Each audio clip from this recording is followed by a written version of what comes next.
ನಿನ್ನೆ ಏಪ್ರಿಲ್ 8, 2025 ಕರ್ನಾಟಕದ second PUC result announce ಆಗಿದೆ. ಸೊ ಟೋಟಲ್ 6,37,805 ಜನ ಸ್ಟೂಡೆಂಟ್ಸ್ ಅಟೆಂಪ್ಟ್ ಮಾಡಿದ್ದಾರೆ. ಅದರಲ್ಲಿ 4,68,349 ಸ್ಟೂಡೆಂಟ್ಸ್ ಪಾಸ್ ಆಗಿದ್ದಾರೆ. ಇನ್ನೊಂದು ಅಚ್ಚರಿಯ ವಿಷಯ ಏನಂದರೆ ಈ ಸಲಿನೂ ಕೂಡ ಹುಡುಗಿಯರೇ ಟಾಪಲ್ಲಿದ್ದಾರೆ. ಸೊ ಉಡುಪಿ ಫಸ್ಟ್ ಪ್ಲೇಸ್ ಬಂದಿದೆ, ಸೆಕೆಂಡ್ ಪ್ಲೇಸ್ ದಕ್ಷಿಣ ಕನ್ನಡ ಬಂದಿದೆ, ಥರ್ಡ್ ಪ್ಲೇಸ್ ಬ್ಯಾಂಗ್ಳೂರು ಸೌತ್ ಬಂದಿದೆ.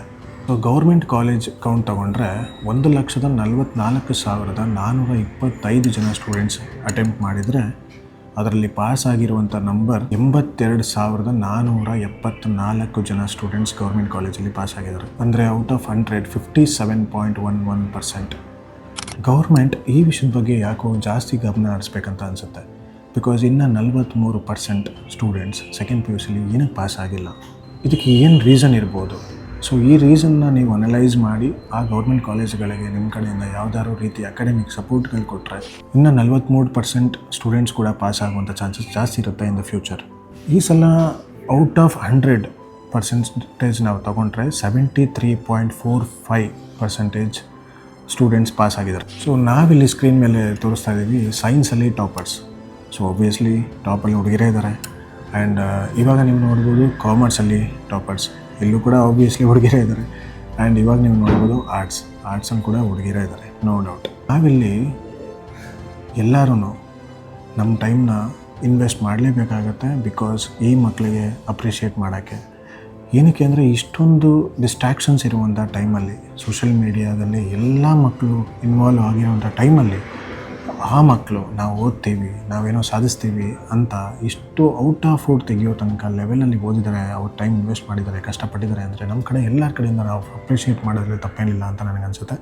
ಆ್ಯಂಡ್ ಎಷ್ಟೋ students out of 600 599 marks ತೊಗೊಂಡಿದ್ದಾರೆ.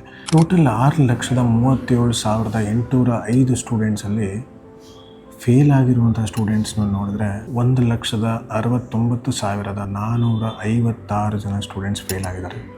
Fail ಆಗಿರುವಂಥ ಸ್ಟೂಡೆಂಟ್ಸ್ಗೆ ನಮ್ಮ ಕಡೆಯಿಂದ ನಾವೇನು ಹೇಳೋಕ್ಕೆ ಇಷ್ಟಪಡ್ತಾ ಇದ್ದೀವಿ ಅಂದರೆ, ಯಾರು ಪ್ಯಾನಿಕ್ ಆಗೋ ಅವಶ್ಯಕತೆ ಇಲ್ಲ, ಯಾರು ಹೋಪ್ನ ಕಳ್ಕೊಳ್ಳೋಕೆ ಹೋಗ್ಬೇಡಿ.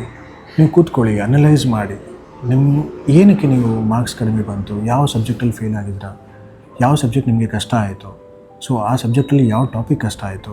ಸೊ ನಿಮ್ಮ ಲೆಕ್ಚರರ್ಸ್, ನಿಮ್ಮ ಕಾಲೇಜವರು ನಿಮ್ಮ ಜೊತೆ ಯಾವಾಗಲೂ ಇದ್ದೇ ಇರ್ತಾರೆ. ಇವಾಗಲೂ ನಿಮ್ಮ ಕಾಲೇಜ್ಗೆ ಹೋಗಿ ಲೆಕ್ಚರರ್ಸ್ ಹೆಲ್ಪ್ ತೊಗೊಳ್ಳಿ. ಆ್ಯಂಡ್ ಪೇರೆಂಟ್ಸ್ ಹತ್ರ ಕೂತ್ಕೊಂಡು ಮಾತಾಡಿ. ಸೊ ನೀವೇನೋ ತಪ್ಪು ಮಾಡಿಬಿಟ್ಟಿರೋ ಗಿಲ್ಟಲ್ಲಿ ಇರೋಕ್ಕೆ ಹೋಗ್ಬೇಡಿ. Because each and every child is different. ಈಗ ಒಬ್ಬೊಬ್ಬರಿಗೆ ಗ್ರಾಸ್ಪಿಂಗ್ ಪವರ್ ತುಂಬಾ ಇರುತ್ತೆ, ಒಬ್ಬೊಬ್ಬರು IQ ತುಂಬಾ ಇರುತ್ತೆ. ಇನ್ನೊಂದು ಅವ್ರು ಬೆಳೆದು ಬಂದಿರುವಂಥ ವಾತಾವರಣ, ಅವ್ರು ಓದಿರೋಂಥ ಕಾಲೇಜ್ ಎಲ್ಲನೂ ಮ್ಯಾಟ್ರ್ ಆಗುತ್ತೆ.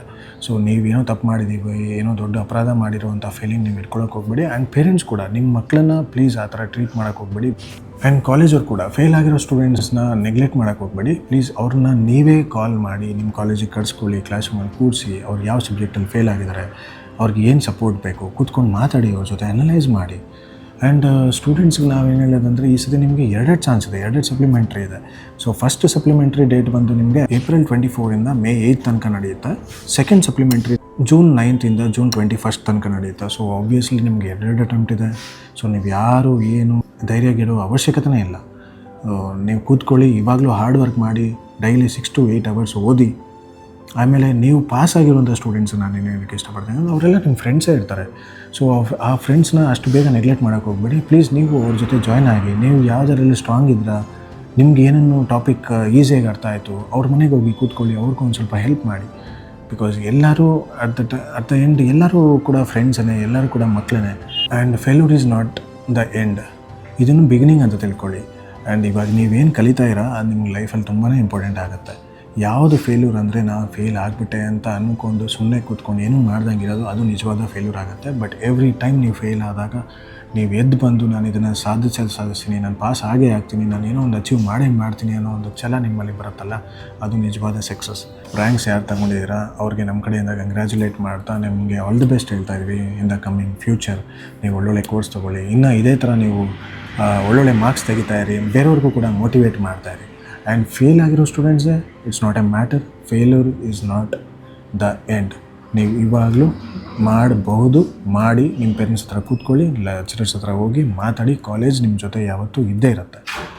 ಇದೇ ಥರ ಎಜುಕೇಷ್ನಲ್ ಇನ್ಫಾರ್ಮೇಟಿವ್ ವೀಡಿಯೋಸ್ಗೆ ಚಾನಲ್ ಸಬ್ಸ್ಕ್ರೈಬ್ ಮಾಡಿ. ಆ್ಯಂಡ್ ಯಾರ್ಯಾರು ಈ ವಿಡಿಯೋ ನೋಡ್ತಾ ಇದ್ದೀರಾ, ಯಾರ್ಯಾರು ನಿಮ್ಮ ಸರೌಂಡಿಂಗಲ್ಲಿ ಸೆಕೆಂಡ್ PUC ಬರೆದಿರೋರಾಗಿರ್ಬೋದು, ಮುಂದೆ ಬರೆಯೋರಾಗಿರ್ಬೋದು, ನಿಮ್ಮ ಫ್ಯಾಮಿಲಿ ಆಗಿರ್ಬೋದು, ಫ್ರೆಂಡ್ಸ್ ಆಗಿರ್ಬೋದು, ಈ ವಿಡಿಯೋನ ಜಾಸ್ತಿ ಶೇರ್ ಮಾಡೋಕ್ಕೆ ಟ್ರೈ ಮಾಡಿ. Thank you.